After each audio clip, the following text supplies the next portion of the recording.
Will be voting against it. Mr. Chairman. The Honourable Dr. Nick Smith.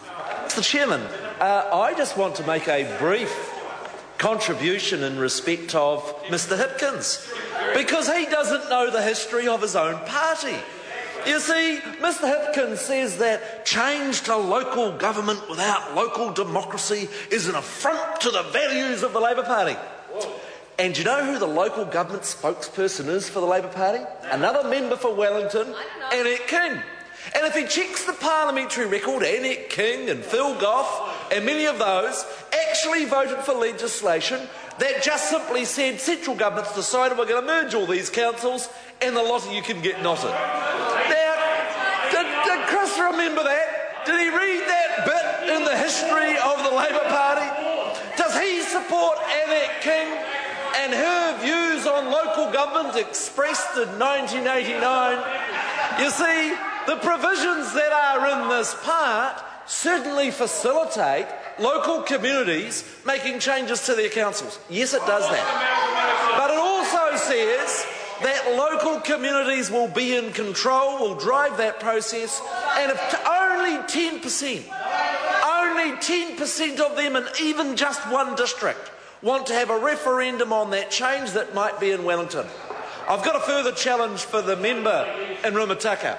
He says that Nick Smith and Fran Wild have got a magic plan they stitched up a year ago on the reform of local government. Well, could he just fill me in? Could he just tell me what it was? Because I don't know any idea and would like to be in on the loop. Mr. Chairman, the provisions that are in this bill have been actually quite carefully nuanced by the new Minister of Local Government, David Carter. There are a number of significant changes that respond to the submissions. For instance, it only takes now a petition of 10% in any one district now for there to be a referendum triggered.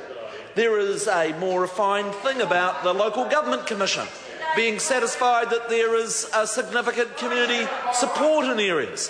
There's a whole series of those amendments in those SOPs that make this into a sensible reform bill that will let local government change occur, that will not be forced by government, but will be better than the situation over the last 13 years where a number of councils have wanted to make change, every single one has been rejected.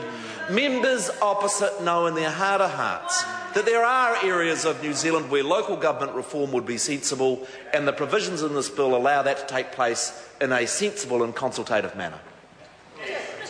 The Honourable Annette King. Thank you, Mr. Chairman. Prior to that contribution from Nick Smith, we had a powerful